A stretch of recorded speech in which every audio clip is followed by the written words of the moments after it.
Shalom and welcome to another episode in our series called Israel on Location.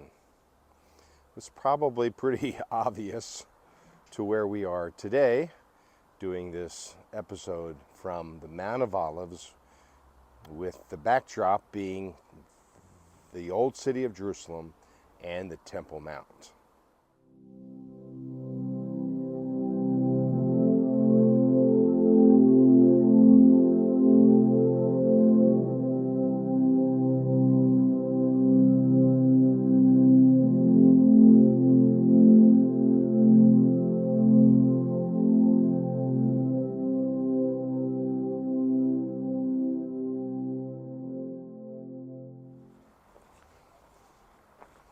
This episode on location will take us down part of the slope of this Olivet Range.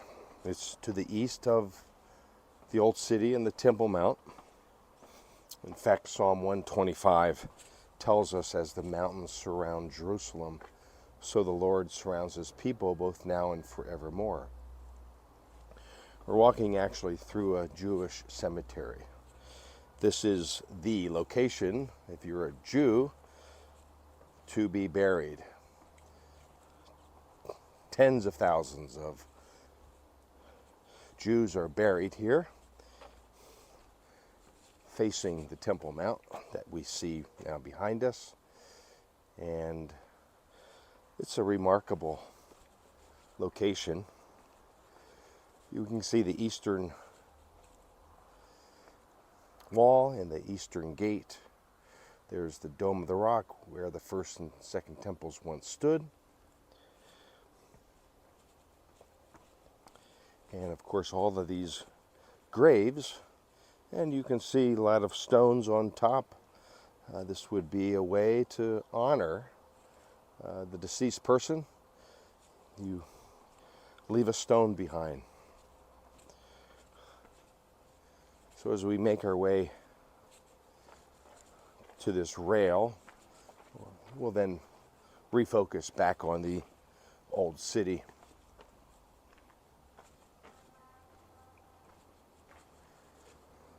To the south of the old city today is the city of David.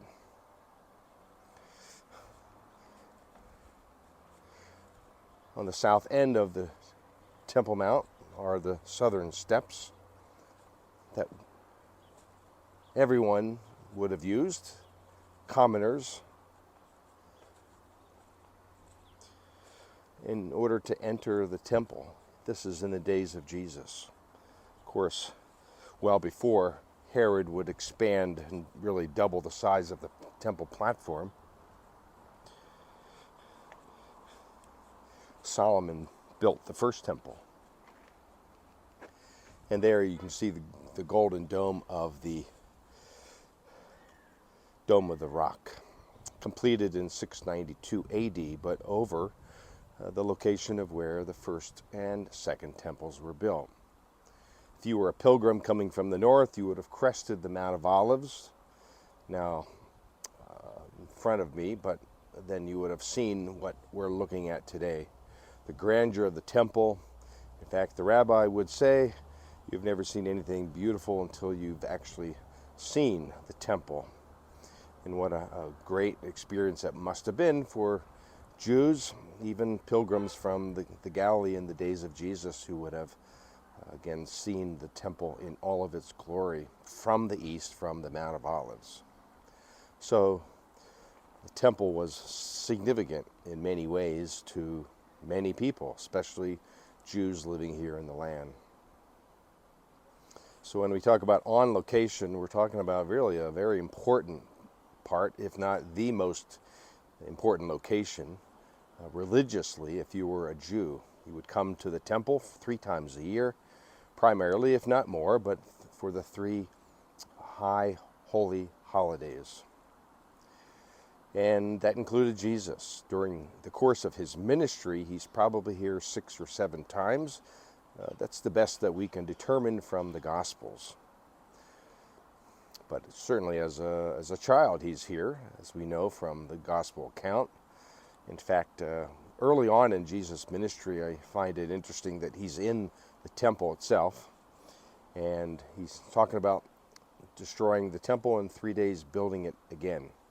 Of course, speaking metaphorically about his death and resurrection, but some guy yells, "What do you mean, 3 days? It took 46 years to build the temple." It tells us how much detail went into this temple. But here in Jerusalem, it's a very holy place, of course, for Jews, us Christians as well, and Muslims. It's the third most holy place for the Muslim community, besides Mecca and Medina. So here on location, thanks for hanging out here with me as we enjoy this great morning view with the sun to the east, and the sun now casting its rays on the Temple Mount, where the first and second temples once stood. So, hope you're having a great day, and until next time, shalom.